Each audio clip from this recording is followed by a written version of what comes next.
देखिए चौथा अध्याय हम लोग पढ़ रहे थे संधारित्र तथा प्रवैद्युत। तो संधारित्र क्या होता है ना, धारिता क्या होती है, ये सब मैंने आपको समझा दिया था, अच्छे से समझा दिया था। अब आज हम लोग पढ़ते हैं विलगित गोलीय चालक की धारिता। क्या पढ़ेंगे? विलगित गोलीय चालक की धारिता। विलगित का मतलब बताया था मैंने आपको, एक ऐसा चालक जिस चालक के ऊपर किसी अन्य चालक का प्रभाव ना हो। एक ऐसा चालक जिस चालक के ऊपर किसी अन्य चालक का प्रभाव ना हो, उसे क्या बोलेंगे? विलगित चालक, है ना। तो यहाँ पर जो हम विलगित चालक लेंगे, कहने का मतलब ये होता है कोई भी अगर चालक लोग हम ले, अगर कोई भी चालक लें और उसके समीप या हम तो निर्वात में रख दें उसको, या तो हम किस में रख दें?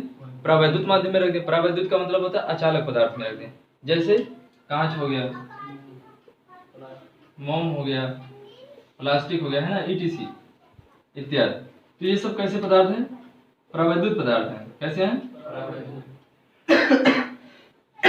प्रावैद्युत का मतलब मैंने बताया अचालक पदार्थ। तो अगर हम कोई भी चालक हो, कोई भी अगर चालक हो, उस चालक को अगर हम इसमें रख दें, अचालक पदार्थों में रख दें, या उस चालक को हम कहाँ पे रख दें? वायु में रख दें, तो चालक की धारिता पर प्रभाव पड़ता है। चालक की धारिता घटती या बढ़ती है, किससे? माध्यम से। समझ गए ना? तो इसलिए हम लोग निकालेंगे कि कोई भी विलगित गोलीय चालक है और उस विलगित गोलीय चालक के समीप कोई भी अन्य चालक नहीं रखा होगा। क्यों? क्योंकि मैंने बता दिया विलगित गोलीय चालक जिस चालक पर किसी अन्य चालक का प्रभाव ना हो। ठीक है, तो एक कोई हम विलगित गोलीय चालक लेंगे और उस विलगित गोलीय चालक को किसी प्रावैद्युत माध्यम में रख देंगे, जैसे कि कांच, मोम, है ना, कागज, प्लास्टिक, कुछ भी होगा। एक कोई हम चालक लेंगे और उस चालक को किसी प्रावैद्युत माध्यम में रखेंगे, और जिस प्रावैद्युत माध्यम में रखेंगे उसका प्रावैद्युतांक मानेंगे क्या है? के है। क्या मानेंगे? जिस चालक में रखेंगे, जिस प्रावैद्युत माध्यम में रखेंगे उसका प्रावैद्युतांक क्या मानेंगे? के मानेंगे। ठीक है, प्रावैद्युतांक ये चीज बताता है कि जो पदार्थ है उस पदार्थ की अचालकता कितनी है, यानी प्रावैद्युतता कितनी है, वो ज्यादा अचालक है या कम अचालक है। सबकी तो अचालकता एक जैसी होगी नहीं, कोई ज्यादा अचालक होगा, कोई कम अचालक होगा, है ना। तो वही होता है प्रावैद्युतांक। प्रावैद्युतांक यही बताता है कि कोई भी पदार्थ जो है वो कितना अचालक है, ज्यादा है या कम है। ठीक है, समझ में आ गया? तो वही चीज मैं लिख रहा हूं, माना कोई विलगित गोलीय चालक। कैसा है? विलगित गोलीय चालक, विलगित गोलीय चालक है जिसकी त्रिज्या ए है। क्या लिखूं मैं? जिसकी त्रिज्या ए है ना, जो किसी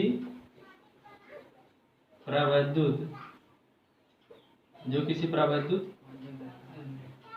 माध्यम में रखा, जैसे कांच हो गया, मोम हो गया इत्यादि, है ना। जिसका प्रावैद्युतांक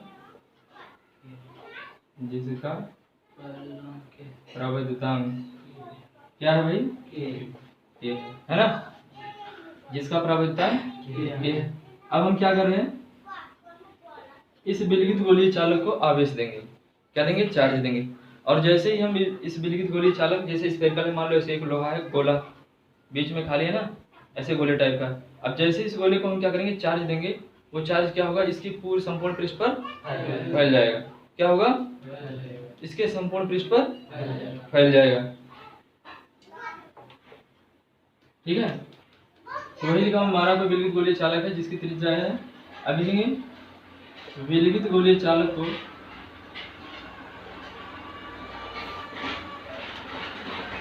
विलगित गोलीय चालक को Q आवेश देने पर इसके संपूर्ण पृष्ठ पर फैल जाएगा। इसके संपूर्ण पृष्ठ पर पर फैल जाएगा तथा समविभव पृष्ठ होगा। समविभव पृष्ठ का मतलब प्रत्येक उस गोलीय चालक के प्रत्येक बिंदु पर, जैसे एक गोलीय चालक है तो इस पर कई सारे बिंदु होंगे, तो उस गोलीय चालक के प्रत्येक बिंदु पर जो विभव होगा वो क्या होगा, सेम होगा, है ना,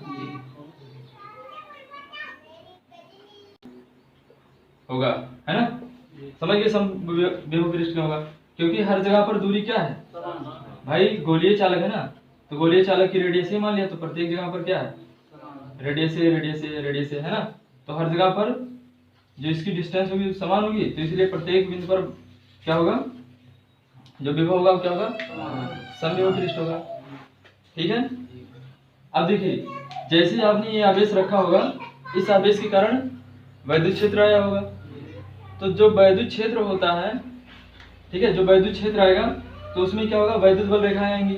तो वैद्युत बल रेखाएं कैसी होंगी, वैद्युत बल रेखाएं जो होंगी वो इसके समविभव पृष्ठ के लंबवत होंगी। कैसे होंगी, लंबवत होंगी,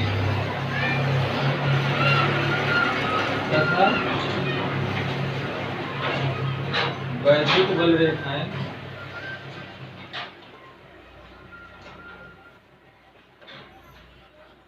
गोलीय पृष्ठ की, ये सब बताइए कैसे लंबवत होता है वैद्युत बल रेखाएं, कल समझाए थे सब आपको। गोलीय पृष्ठ की लंबवत होंगी, है ना, तब हम लंबवत होंगी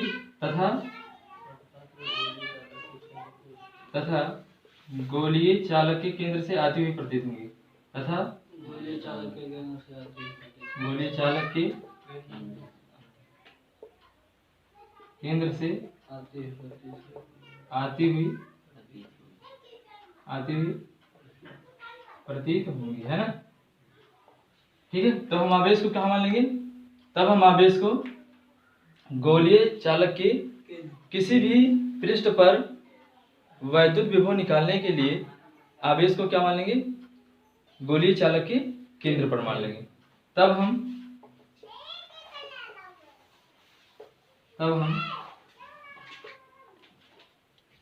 गोलीय चालक के पृष्ठ पर वैद्युत विभव ज्ञात करने के लिए वैद्युत आवेश को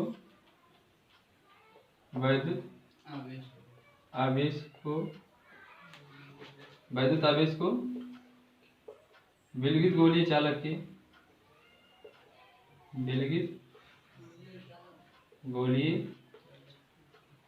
चालक के केंद्र पर मान सकते हैं, है ना। अब देखिए, इतना समझ में आ गया, थ्योरी आपको समझ में आ गया जो बताया। अब इसका मैं फिगर बना रहा हूँ, ठीक है, मिटा दो ऊपर वाला, चीजें समझ में आ गई होंगी। अब देखो, इसका मैं फिगर बना रहा हूँ, जो लिखा हूँ उसी चीज का। देखो, ये हमने बनाया कोई स्फेरिकल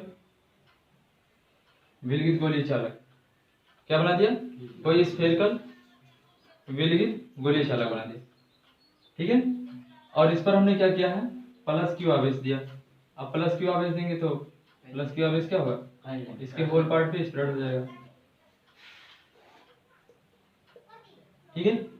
और जो वैद्युत क्षेत्र होगा, वैद्युत बल रेखा होंगी, कैसी होंगी, इसके लंबवत होंगी, गोलीय पृष्ठ की।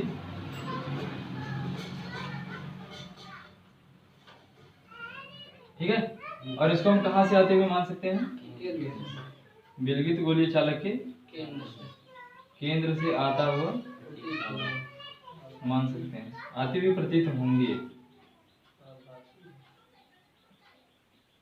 ठीक है भाई, ये जो बल रेखाएं दिखाई वैद्युत क्षेत्र बल रेखाएं, है ना, ये इसका केंद्र हो गया। और इसका जो रेडियस था वो क्या है, तो ये इसका अगर रेडियस ए है तो यहाँ यहाँ यहाँ यहाँ हर जगह पर दूरी क्या होगा, समान होगा। अब हम इस विलगित गोलीय चालक के पृष्ठ के किसी बिंदु पर, देखो कई सारे बिंदु होंगे ना इस पे, इस पृष्ठ पर कई सारे बिंदु, 1 2 3 4 बहुत सारे बिंदु होंगे। तो हम गोलीय चालक के विलगित गोलीय चालक के किसी भी पृष्ठ के किसी भी बिंदु पर वैद्युत विभव निकालेंगे। तो उसका मान क्या हो जाएगा? उसका मान हो जाएगा, यानी लिखेंगे विलगित गोलीय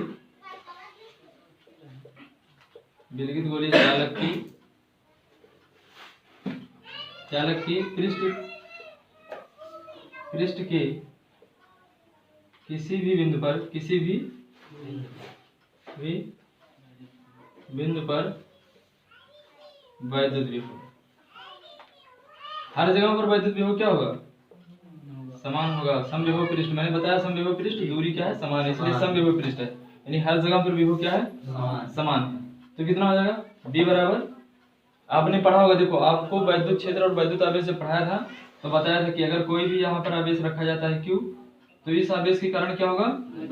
वैद्युत क्षेत्र उत्पन्न होगा। जैसे ही हम कोई आवेश रखते हैं, उस आवेश के कारण उसके चारों तरफ वैद्युत क्षेत्र जनरेट होगा। अब Q आवेश के कारण अगर वैद्युत क्षेत्र जनरेट होगा, तो अब हमें क्या करना है? विभव निकालना है। मान लो विभव हमें कितनी दूरी पर निकालना है? r मीटर की दूरी पर निकालना है। और ये जो आवेश रखा है वो कहाँ पे रखा है? किसी परावैद्युत माध्यम में रखा हुआ, किसी अचालक में रखा हुआ है। कांच में मान लो रख दिया इसको हमने, तो इसके कारण चारों तरफ वैद्युत क्षेत्र होगा और कांच में रखा हुआ है। तो हमसे कह दिया r मीटर की दूरी पर बताओ वैद्युत विभव कितना है। तो इसके लिए हमने फार्मूला क्या निकाला था? 1/4πε0 k × Q/r। समझ गए ना? दूरी तो वही चीज सेम है। देखो आवेश कितना है आपका? Q, तो 1/4πε0 k। इसमें 4πε0 क्या है? कांस्टेंट है, ये नेतांक है। ये बताया था कौन सा नेतांक है जब आपको कूलाम का नियम पढ़ाए थे।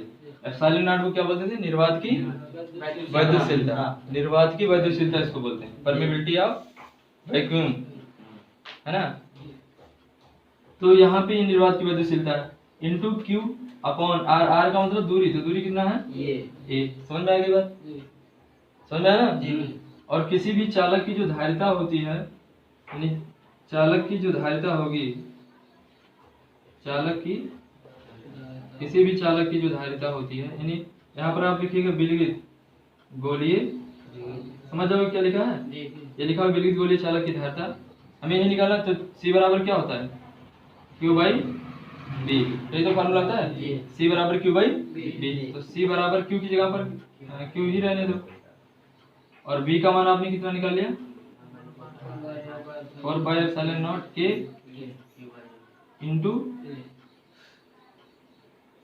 एक मिनट यार गलत बता रहे हैं, ऊपर लिख रहा हूँ थोड़ा सा, इधर जगह कम, इसको मिटा दूँ? इसको देखिए यहाँ पे इसको मिटा दूँ, तो C बराबर क्या हो जाएगा? Q/B। तो Q/B, B की जगह पर कितना लिखेंगे? 1/4πε0 k इंटू Q/A। तो जो बटे में होगा वो क्या होगा? ऊपर चला जाएगा। जो बटे में होगा क्या हो जाएगा? ऊपर चले जाएगा। तो ये कितना हो जाएगा? Q into 4πε0 k into A upon का क्या बचेगा? Q। नहीं समझे? ये देखो बटे में ऊपर चला जाएगा, ये नीचे ही रह जाएगा। तो Q से Q क्या होगा? कट जाएगा। और C बराबर क्या हो जाएगा? 4πε0 k इंटू A।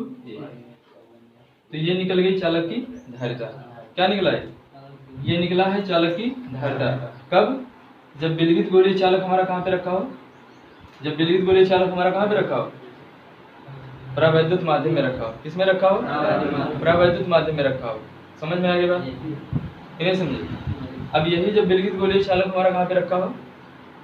परावैद्युत माध्यम में न रखा हो, वायु में रखा हो अथवा निर्वात में रखा हो। कहाँ पे रखा हो? वायु अथवा निर्वात में रखा हो। तब चालक की धारिता कितनी होगी? ठीक है, तो लिखेंगे जब विलगित गोलीय चालक, विलगित गोलीय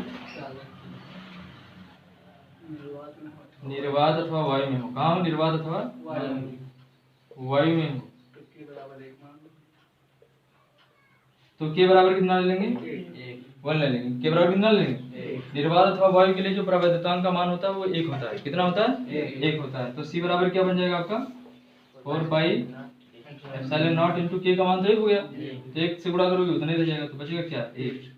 अब ये कहाँ निकाले, निर्वात अथवा वायु में, तो इसको लिख देते हैं सी नॉट। सी नॉट का मतलब C0 का मतलब हो गया निर्वात में अथवा वायु में। तो ये जो है विलगित गोलीय चालक की धारिता है, कहाँ पे है, निर्वात अथवा वायु में, ये विलगित गोलीय चालक की धारिता है। और ये धारिता कहाँ पे है, परावैद्युत माध्यम में। जब हमने गोलीय चालक, जो विलगित गोलीय चालक, उसको कहाँ पे रखा, परावैद्युत माध्यम में, तब धारिता इतना है।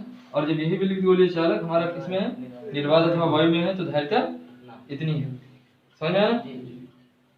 इसको आप समीकरण 1 मान लो और इसको समीकरण आप 2 मान लो। अच्छा, एक चीज मैं आपको और बताता हूँ, देखो जो 4 पाई एप्सिलॉन नॉट है वो क्या है, नियतांक है।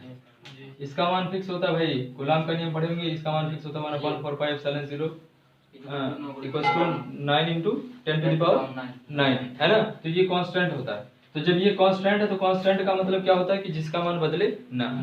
तो ये मान तो बदल नहीं सकता भाई, इतना मान आपका कभी बदल नहीं सकता। तो जो बदल सकता है वो क्या बदल सकता है, रेडियस, यानी ये दूरी या तो स्फेरिकल बड़ा हो या छोटा हो, छोटा होगा बड़ा होगा और बड़ा होगा छोटा होगा, है ना। तो बदलेगा कौन सा, ए बदलेगा, ना कि ये बदलेगा। तो इसका मतलब जो संधारित्र की धारिता होगी विलगित गोलीय चालक की, वो किस पर निर्भर करेगी, ए पर, त्रिज्या पर निर्भर करेगी। जितने बड़ा विलगित गोलीय चालक लेंगे उसकी धारिता उतने ज्यादा। आप खुद दिमाग लगाओ यार, अगर गोलीय चालक बड़ा होगा तो उसके आवेश धारण करने की क्षमता ज्यादा होगी, अगर विलगित गोलीय चालक अगर छोटा होगा तो आवेश ग्रहण करने की क्षमता क्लियर, समझ में आ गया। और एक चीज और, जब हम इसको परावैद्युत माध्यम में रखते हैं तो उसकी धारिता बढ़ जाती है। कैसे, देखो यहाँ पर K का मान जो होता है 1 से छोटा नहीं होगा, वायु सबसे कम होता है K का मान 1, इसके लिए 1 होता है। और जब इसको अचालक पदार्थ में रखते हैं तो K का मान 1 से ज्यादा हो जाता है। इसीलिए जब 1 से ये बड़ा होगा तो भैया बड़े से जब A में गुणा करोगे तो C का मान और भी तो बड़ा होगा, और ये मान इसमें क्या है, 1 है तो ये छोटे रहेगा, है ना। तो यहाँ पे ये बड़ा है ये छोटा है। ये सब आने वाले कंडीशन जब हम अप्लाई करेंगे, बहुत सारे अभी पढ़ने, अभी तो शुरुआत किए हैं, तो उसमें हम सारी चीजें बता देंगे आपको, है ना। तो ये इतना निकल गया। अब इसको समीकरण 1 मान लेना, इसको समीकरण 2 मान लेना, और समीकरण 1 में समीकरण 2 से क्या कर दो, भाग कर दो। तो लिखेंगे समीकरण 1 को, समीकरण 1 डिवाइडेड बाई, आप यहाँ पर लिख दीजिएगा समीकरण 1 से समीकरण 2 को भाग करने पर, मैं शॉर्ट में लिख रहा हूँ, ठीक है। तो क्या है, C अपॉन, देखो इधर वाले को इधर से भाग करते हैं, उधर वाले को उधर से भाग करेंगे, 4 pi epsilon not K into A upon क्या हो जाएगा, 4 pi epsilon not into A, यही तो होगा। तो A से A कट जाएगा, 4 पाई एप्सिलॉन नॉट से 4 पाई एप्सिलॉन नॉट कट जाएगा। अच्छा, यहाँ नीचे क्या था, C नॉट था, तो बचेगा C अपॉन C नॉट बराबर K, यही तो बचेगा। तो यहाँ से अगर परावैद्युतांक की आप डेफिनेशन भी बताना चाहो तो बता सकते हो, परावैद्युतांक की अगर डेफिनेशन बताना चाहते हो तो बता सकते हो। कैसे,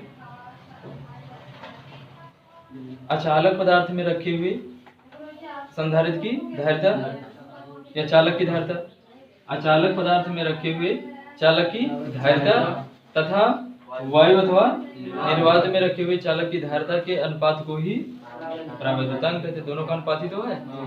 तो हमें लग रहा है चीजें समझ में आ गई होंगी, है ना। समझ में आया कि नहीं आया, बोलो भाई। तो ये इतना ही है इसमें। एक बार इसको और समझ लो कि वही, अगर कोई मान लीजिए आप एक वायर ले लीजिए, चालक ले लीजिए, जैसे ये मान लीजिए तार है आपका वायर, और इसको कहाँ पे आप रख दीजिए, परावैद्युत माध्यम में रख दीजिए। तो इसकी धारिता मान लीजिए क्या है, C, और इसी चालक को कहाँ पे रख दीजिए, निर्वात अथवा वायु में रख दीजिए, तब धारिता क्या है, C नॉट। तो दोनों का जो अनुपात बनेगा वो क्या कहलाएगा, परावैद्युतांक कहलाएगा। तो इसका मतलब क्या हो जाएगा, इसकी परिभाषा का लिखना चाहोगे, अगर आप इससे पूछ लिया कि परावैद्युतांक की परिभाषा बताओ तो क्या परिभाषा बताओगे, चालक को परावैद्युत माध्यम में रखने पर तथा उसी चालक को निर्वात में रखने पर जो दोनों धारिताओं का अनुपात होता है, दोनों की धारिताओं का जो अनुपात होता है उसी को ही परावैद्युतांक कहते हैं। कोई दिक्कत, समझ आ गया।